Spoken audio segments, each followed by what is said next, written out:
ನೂತನ ರಾಜ್ಯ ಸರ್ಕಾರ ಹಾಗೂ ನೂತನ ಮುಖ್ಯಮಂತ್ರಿ ಡಿ ಕೆ ಶಿವಕುಮಾರ್ ಅವರಿಗೆ ಅಭಿನಂದಿಸಿ ಸ್ವಾಗತಿಸ್ತೇವೆ. ನೂತನ ಸರ್ಕಾರದಲ್ಲಿ ಮಾದಿಗ ಮತ್ತು ಮಾದಿಗ ಸಂಘಟನೆಗಳ ಒಕ್ಕೂಟದ ಮನವಿ ಏನಂದರೆ, ಹಿರಿಯ ಮಾದಿಗ ಸಮುದಾಯದ ಹಿರಿಯ ಸಚಿವರು, ರಾಜಕೀಯ ಮುತ್ಸದ್ದಿಗಳಾದ ಕೆ.ಎಚ್. ಮುನಿಯಪ್ಪನವರಿಗೆ DCM ಮಾಡಬೇಕು ಮತ್ತು ಸಮಾಜ ಕಲ್ಯಾಣ ಖಾತೆ ಸಚಿವರನ್ನಾಗಿ ಮಾಡಬೇಕು. ಜೊತೆಗೆ ಮತ್ತೊಬ್ಬ ರಾಜಕೀಯ ಹಿರಿಯ ಮುತ್ಸದ್ದಿ R.B. ತಿಮ್ಮಾಪುರವ್ರಿಗೂ ಕೂಡ ಸಚಿವರನ್ನಾಗಿ ಮಾಡಬೇಕು, ಪ್ರಬಲ ಖಾತೆಯನ್ನು ಕೊಡಬೇಕು. ಹಾಗೆಯೇ ಮತ್ತೊಬ್ಬರು 6 ಜನ ಗೆದ್ದಿದ್ದಾರೆ ಮಾದಿಗ ಸಮಾಜದಲ್ಲಿ, ಮತ್ತೊಬ್ಬರಿಗೆ ಸಚಿವರನ್ನಾಗಿ ಮಾಡಬೇಕು. ಒಟ್ಟು 3 ಜನ ಸಚಿವರನ್ನಾಗಿ ಮಾಡಬೇಕು ಅಂತ ಹೇಳಿ ಈ ಮೂಲಕ ಸರ್ಕಾರದಲ್ಲಿ ಮನವಿ ಮಾಡ್ತೇವೆ. ಜೊತೆಗೆ ಕಳೆದ 13 ವರ್ಷಗಳಿಂದ BJP ಕಾಂಗ್ರೆಸ್ ಎರಡೂ ಕೂಡ ಸಮಾಜ ಕಲ್ಯಾಣ ಇಲಾಖೆಯಲ್ಲಿ ಮಾದಿಗ ಸಮಾಜದವರಿಗೆ, ಆ ಸಮಾಜದಲ್ಲಿರ್ತ ಕಟ್ಟಕಡೆ ಸಮಾಜ 59 ಅಲೆಮಾರಿ ಸಮಾಜಕ್ಕೆ ಯಾವುದೇ ಅಭಿವೃದ್ಧಿ ಕೆಲಸ ಹೋಗಿ ಮಾಡಿಲ್ಲ, ವಿಫಲವಾಗಿದೆ. ಆದ್ದರಿಂದ ಸಮಾಜ ಕಲ್ಯಾಣ ಖಾತೆ ಕೊಡಬೇಕು, ಅಭಿವೃದ್ಧಿ ಕಡೆ ಮಾಡೋದಕ್ಕೆ ಅವಕಾಶ ಮಾಡಬೇಕು ಅನ್ನೋ ಉದ್ದೇಶ ನಮ್ಮದಾಗಿದೆ. ಸ್ವತಃ ಸಂವಿಧಾನ ಜಾರಿಯಾಗಿ 75 ವರ್ಷಗಳಿಂದಲೂ ಕೂಡ ಮೀಸಲಾತಿನೂ ಸಿಕ್ಕಿಲ್ಲ, ಸಮಾಜಕ್ಕೆ ಅಭಿವೃದ್ಧಿನೂ ಸಿಕ್ಕಿಲ್ಲ. ಈಗ ಸುಪ್ರೀಂ ಕೋರ್ಟ್ ಆದೇಶ ಕೊಟ್ಟು 2 ವರ್ಷ ಆಗಿದೆ, ಒಳ ಮೀಸಲಾತಿನೂ ಸಹ ಸಮರ್ಪಕವಾಗಿ ಸಂಪೂರ್ಣವಾಗಿ ಜಾರಿ ಮಾಡಿಲ್ಲ. 56,000 ಉದ್ಯೋಗ ನೇಮಕಾತಿನಲ್ಲಿ ಒಳ ಮೀಸಲಾತಿ ವರ್ಗೀಕರಣ ಮಾಡ್ತೀವಿ ಅಂತ ಹೇಳಿ ಅಲ್ಲಿ 14 ಬಿಂದುಗಳು ಬಂದರೆ 15 ಬರ್ದಾ ಇದ್ದರೆ 14 ಬಂದರೆ, ಅಥವಾ 3 SCಗೆ ಬರ್ದಾ ಇದ್ದರೆ 2 ಬಂದರೆ ಉದ್ಯೋಗ, ಅದನ್ನು SC ಜನರಲ್ ಅಂತ ಮಾಡಿದ್ದಾರೆ. SC ಜನರಲ್ ಅಂತ ಎಲ್ಲಿದೆ? SC ಜನರಲ್ ಅಂತ ಸಂವಿಧಾನದಾಗ ಇಲ್ಲವೇ ಇಲ್ಲ. ಇದು ಸಂವಿಧಾನ ಬಾಹಿರ. ಸುಪ್ರೀಂ ಕೋರ್ಟ್ ಒಳ ಮೀಸಲಾತಿ ವರ್ಗೀಕರಣ ಮಾಡೋದಕ್ಕೆ ಸೋತೆ ಅಂತ. ಇನ್ನು 2028 ಕೂಡ ಯಾರು ಅಧಿಕಾರಿ ಇರ್ತಾರೋ ಅವರು ಕಣ್ಣೀರು ಹಾಕುವಂಥ ಕೆಲಸನ ಬರ್ತದೆ. ನಾವು ಕೂಡ ಒಗ್ಗಟ್ಟಾಗಿ ಮುಂದಿನ 2028ಕ್ಕೆ ಏನು ಮಾಡಬೇಕು ಅಂತೇಳಿ ಒಂದೇ ಮತ ಆಗಿ ಕಾಂಗ್ರೆಸ್ ಪಕ್ಷನ ಸೋಲಿಸುವಂಥ ಕೆಲಸಗಳನ್ನು ಇವತ್ತಿನಿಂದ ಕೂಡ ಜನಜಾಗೃತಿ ಎಲ್ಲ ಕಡೆ ಮಾಡ್ತೇವೆ. ಇದನ್ನು ಸಚಿವ ಸಂಪುಟ ವಿಸ್ತರಣೆ ಆಗ್ತದಲ್ಲ, ನೀವೇನು ಮಾಡ್ತೀರಿ ಅಂತ ಕಾಯ್ತಾ ಇದ್ದೀವಿ. ಅಲ್ಲಿ ನೀವು ಸಾಮಾಜಿಕ ನ್ಯಾಯ ಕೊಡದ ಹೋದರೆ ಉಗ್ರ ಹೋರಾಟ ಆಗ್ತದೆ ಅನ್ನೋ ಒಂದು ಎಚ್ಚರಿಕೆಯನ್ನು ಕಾಂಗ್ರೆಸ್ ಪಕ್ಷಕ್ಕೆ, ಆ ಮುಖಂಡರಿಗೆ, ಕಾಂಗ್ರೆಸ್ ವರಿಷ್ಠರಿಗೆ ಕೊಡ್ತೇವೆ. ನೀವು ಅಂಬೇಡ್ಕರ್ ಕಣ್ಣೀರು ಹಾಕ್ಸಿದ್ದೀರಾ, ಜಗಜೀವನ್ ರಾಮ್ ಕಣ್ಣೀರು ಹಾಕ್ಸಿದ್ದೀರಾ, ಅನೇಕ ಜನರನ್ನು ನಾಶಾಣ ಮಾಡಿಬಿಟ್ಟಿದ್ದೀರಿ. ಎಲ್ಲಿಂದ? ಯಂದ್ರಾಚಯ್ಯನವರು, ಬಸವಲಿಂಗಪ್ಪನವರು, Mallikarjuna Kharge, K.H. Ranganath, T.N. Narasimhamurthy, I.P.D. Salappa, ಇವತ್ತಿರ್ತಕ್ಕಂಥ K.H. Ranganath, ತಿಮ್ಮಾಪುರು, ಪರಮೇಶ್ವರು, ಇವರೆಲ್ಲರನ್ನೂ ಕೂಡ ಕಣ್ಣೀರು ಹಾಕ್ಸಿದ್ರಿ. ಮುಖ್ಯಮಂತ್ರಿಯನ್ನು ಮಾಡಲಿಲ್ಲ, ಸಚಿವ ಸ್ಥಾನಗಳು ಸರಿಯಾಗಿ ಕೊಡಲಿಲ್ಲ.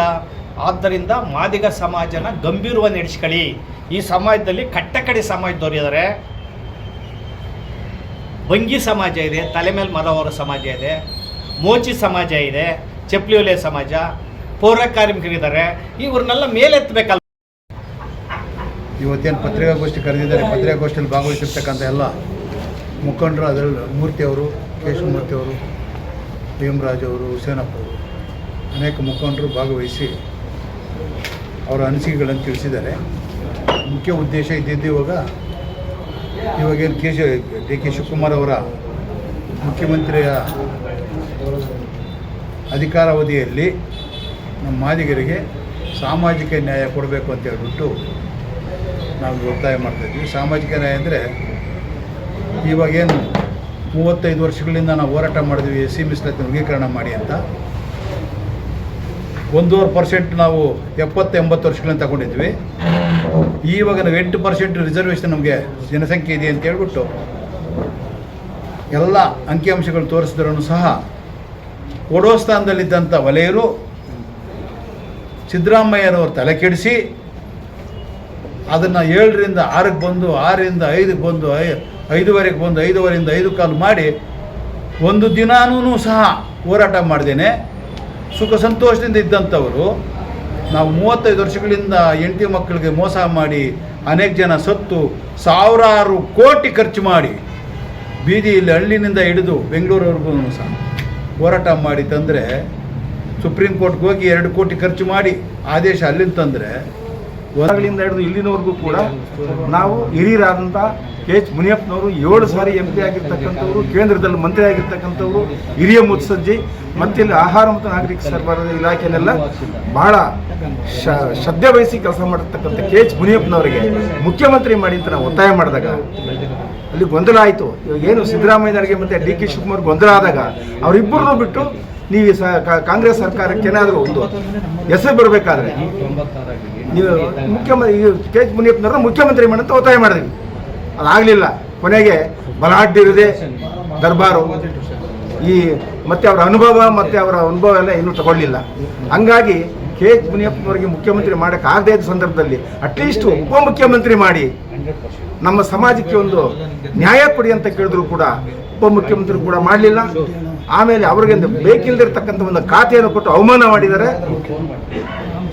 ಮತ್ತು R.B. ತಿಮ್ಮಪ್ಪರು ಬಹಳ ಹಿರಿಯರು, ಅವ್ರಿಗೂ ಕೂಡ ಅವರಿಗೆ ಸಚಿವ ಸಂಪುಟದ ಅವಕಾಶ ಕೊಡದಂತೆ ಮೋಸ ಮಾಡಿದ್ದಾರೆ. ಈಗ ಏನು D.K. ಶಿವಕುಮಾರ್ ಅವರು ಸರ್ಕಾರ ಒಕ್ಕೂಟದ ಸಂಚಾಲಕರು ಇವತ್ತಿನ ಎಲ್ಲರೂ ಒಕ್ಕೂಟದ ರಾಜ್ಯಾಧ್ಯಕ್ಷರು ಸೇರಿ ಪತ್ರಿಕಾಗೋಷ್ಠಿ ಉದ್ದೇಶ ಏನಂದರೆ ಮಾದಿಗ ಸಮಾಜಕ್ಕೆ ಇವತ್ತು ಗ್ರಾಮದಲ್ಲಿ ಅಸ್ಪೃಶ್ಯತೆ ನಡೀತದೆ. ಕಾಂಗ್ರೆಸ್ ಪಕ್ಷದಲ್ಲಿ ಅಸ್ಪೃಶ್ಯರೇ ರಾಷ್ಟ್ರಾಧ್ಯಕ್ಷ ಆದರೂ ಕೂಡ ಅಸ್ಪೃಶ್ಯತೆ ನಡೀತದೆ. ಯಾಕಂದರೆ ಉನ್ನತ ಸ್ಥಾನ ಕೊಡೋದ್ರಲ್ಲಿ ಮಾದಿಗರಿಗೆ ತುಳಿತಕ್ಕಂಥವ್ರು ಯಾರಲ್ಲ, ಅಸ್ಪೃಶ್ಯರೇ ತುಳಿತಾರೆ.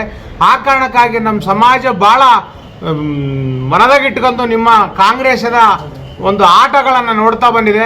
ಇದು ಉಳಿಗಾಲ ಇಲ್ಲ. ಯಾಕಂದರೆ ಭಾರತ ದೇಶದಲ್ಲಿ ನಾವು ನೋಡಿದಪ್ಪ ಅಂದರೆ ಒಂದೊಂದು ಕಡೆ ಕಾಂಗ್ರೆಸ್ ಸರ್ವನಾಶ ಆಗ್ತದೆ. ಇಲ್ಲಿ ಮಾದಿಗರನಿಗೆ ನೀವು ಏನು ಸಚಿವ ಸಂಪುಟದಲ್ಲಿ 3 ಸ್ಥಾನಗಳನ್ನು ಮಾದಿಗರಿಗೆ ಕೊಡಬೇಕು, ಅದು ಉಪಮುಖ್ಯಮಂತ್ರಿ ಮತ್ತು ಸಮಾಜ ಕಲ್ಯಾಣ ಮತ್ತು ಇನ್ನಿತರ ಸ್ಥಾನಗಳು ಮಾದಿಗರಿಗೆ 3 ಸಂಪುಟ ಸಭೆ ಕೊಡಬೇಕು. ಒಳ ಮೀಸಲಾತಿಯಲ್ಲಿ ಏನು ಸುಪ್ರೀಂ ಕೋರ್ಟ್ ಒಂದು ಆದೇಶನ ನೀಡಿದೆ, ಒಂದು ಸಂವಿಧಾನಾತ್ಮಕವಾಗಿ ಕಾನೂನಾತ್ಮಕವಾಗಿ ಮಾಡಬೇಕನ್ನಂಥದ್ದು ಹೇಳ್ಯಾರಲ್ಲ, ಅದನ್ನು ಒಳ ಮೀಸಲಾತಿ ಹೊಡೆದು ಕೆಡಿಸಿ ಮಾದಿಗರಿಗೆ ಸಿಗಲಾರ್ದಂಗೆ ಮಾಡಿದರೆ ಅದ್ರ ನಿಮಗೆ ಕಂಟೆಂಪ್ಟ್ ಟು ಕೋರ್ಟ್ ಆಗ್ತದೆ ಮತ್ತು ಮಾದಿಗರ ಶಾಪ ಆಗ್ತದೆ. ಅಂದರೆ ನಮಗೆಲ್ಲೋ ಸರ್ಕಾರಕ್ಕೆ ಬಂದದಾದ್ರೆ ಸದಾಶಿವ ಆಯೋಗದ ವರದಿಯನ್ನು ಮೊದಲನೇ ಅಧಿವೇಶನದಲ್ಲಿ ನಾವು ಜಾರಿಪಡಿಸ್ತೀವಿ ಅಂತಕ್ಕಂಥ ಮಾತನ್ನು ಹೇಳ್ತಾ ಇದ್ದಾರೆ. ಆದರೆ ಇವತ್ತೇನಾಗಿದೆ ಅಂದ್ರೆ ಸುಪ್ರೀಂ ಕೋರ್ಟ್ ಆದೇಶ 1/8/2024 ಸುಪ್ರೀಂ ಕೋರ್ಟ್ ಆದೇಶ ಕೊಡ್ತದ. ಇನ್ನು 2 ತಿಂಗಳ ಕಳೆದರೆ ಸುಪ್ರೀಂ ಕೋರ್ಟ್ ಆದೇಶ ಕೊಟ್ಟು 2 ವರ್ಷ ಆದರೂ ಕೂಡ ಇವರು ಒಳ ಮೀಸಲಾತಿಯನ್ನು ಸಮರ್ಪಕವಾದಂಥ ರೀತಿಯಲ್ಲಿ ಜಾರಿಪಡಿಸೋಕ್ಕಿಲ್ಲ. ಅದನ್ನೇನಪ್ಪ ಅಂದ್ರೆ ಅತ್ಯಂತ ವ್ಯವಸ್ಥಿತವಾದ ರೀತಿಯಲ್ಲಿ ಜಾರಿ ಆಗದೇ ಇರೋ ರೀತಿಯಲ್ಲಿ ಅಡೆತಡೆಯನ್ನು ಉಂಟು ಮಾಡಿಕೊಂಡು ಕುಂತಿರೋಂಥದ್ದನ್ನು ನಾವು ನೋಡ್ತಾ ಇದ್ದೇವೆ.